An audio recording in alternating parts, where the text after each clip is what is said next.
Hello everyone, welcome back on my YouTube channel. तो चलो आज हम बात करते हैं रूट का जोड़ घटाव गुणा व भाग। तो देखते हैं हम रूट में जो हम जोड़ घटाव गुणा व भाग कैसे करते हैं। तो सबसे पहले बात करते हैं हम जोड़ की, कि रूट में जब हमारे पास संख्या होती है तो हम कैसे जोड़ते हैं। मान लो हमारे पास है √3 जमा √3। अब देखते हैं इसको हम कैसे जमा करते हैं। तो मैं पहले बता देती हूँ कि इसका आंसर हमारे पास आ जाएगा 2√3। अब ये देखते हैं कि आया कैसे। अब देखो यहाँ पे इसके आगे कुछ नहीं है, तो मान लो 1 है, इसके आगे भी 1 है, तो जो 1 + 1 हमारे पास हो गया 2, और √3 क्या है हमारे पास कॉमन है, तो ये आ जाएगा 2√3। इसी तरीके से मान लो एक क्वेश्चन हमारे पास है 2√2 + 5√2। अब अंडर रूट की जो हमारे पास संख्या है वो सेम है, यहाँ पे भी सेम थी। यहाँ पे हमारे पास अंडर रूट के आगे कुछ नहीं दिया था, पर यहाँ पे दिया है, तो ये हमारे पास कैसे हो जाएगा 5 + 2 7, और √2 दोनों एक जैसी है, तो √2 हो जाएगा हमारे पास कॉमन। एक क्वेश्चन और देखते हैं, जैसे हमारे पास है 3√2 + 2√2 + √7। अब यहाँ पे देखो हमारे पास अंडर रूट में जो है वो अलग अलग वैल्यू दी है।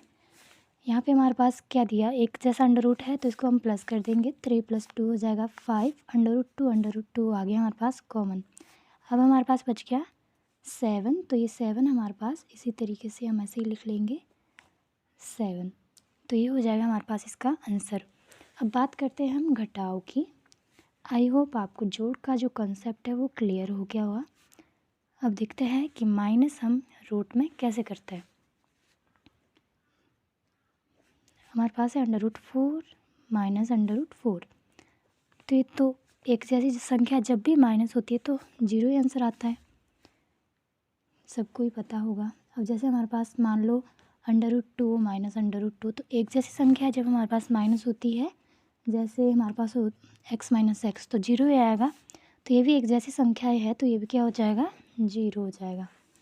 अब अगर हमारे पास संख्या दी हो 5√6 - 2√6, अब हमारे पास क्या है, रूट में एक जैसी वैल्यू है, तो रूट तो हमारे पास यही आ जाएगा।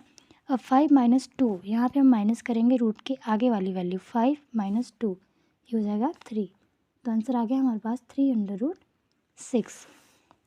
अच्छा, अगर हमारे पास इस तरीके से क्वेश्चन दिया हो 7√2 - 3√5, अब हमारे पास अंडर रूट में भी जो हमारे पास डिफरेंट वैल्यू दी है, तो अब हम ऐसे कंडीशन में क्या करेंगे। अगर हमारे पास अंडर रूट में डिफरेंट वैल्यू दी है, तो हम क्या करते हैं, आंसर वही लिखते हैं सेम।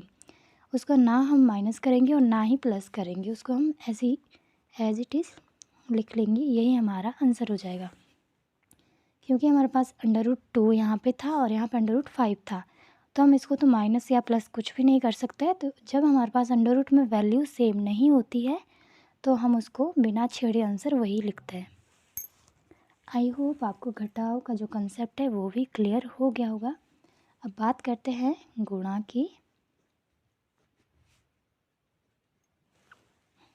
अब मान लो गुणा में हमारे पास है √3 × √3। तो अब हम क्या करेंगे,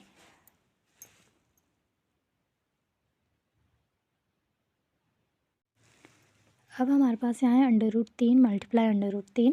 तो मल्टीप्लाई में हमारे पास सेम वैल्यू है, तो इसको हम ऐसे भी लिख सकते हैं ना, √3 का स्क्वायर। तो स्क्वायर से अंडर रूट कट जाता है, तो ये हमारे पास क्या आ जाएगा 3। जब भी मल्टीप्लाई में वैल्यू सेम हो अंडर रूट में, तो अंडर रूट हमारा कैंसिल हो जाता है और कॉमन निकल के आती है अंडर रूट के अंदर की वैल्यू। जैसे हम इसको हम इस तरीके से भी तो लिख सकते थे ना, अंडर रूट कॉमन है ना, अंडर रूट हमारे पास 3, तो ये क्या बन गया, अंडर रूट के अंदर पेयर में जब संख्या होती है तो हम उसको एक ही जोड़ा उसमें से लिखते हैं। तो ये हमारे पास आ गया आंसर इसका। अब जैसे हमारे पास क्वेश्चन है 6√3 × 2√3।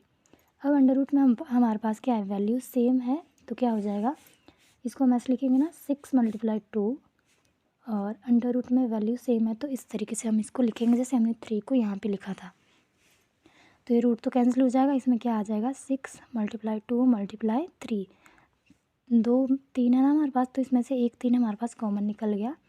ये हो गया 6 दूनी 12 और 12 3 कितना हो गया 48। एक क्वेश्चन और देखते हैं हम गुणा का। जैसे हमारे पास है 8 √2 × 3 √2। अब अंडर रूट हमारे पास सेम है ना अंडर रूट में वैल्यू, तो क्या कर देंगे हम 8 मल्टीप्लाई ये 3 मल्टीप्लाई 8 के साथ हो जाएगा। अंडर रूट वाली जो वैल्यू है वो इस तरीके से हम एक ही अंडर रूट में दोनों वैल्यू को ले लेंगे, और जब एक ही अंडर रूट में दो एक जैसी वैल्यू होती तो हम उसमें से एक कॉमन निकाल के अंडर रूट को कैंसिल कर देते हैं।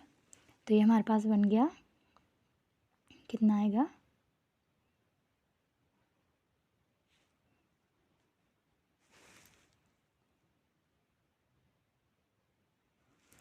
ये आ जाएगा हमारे पास 48।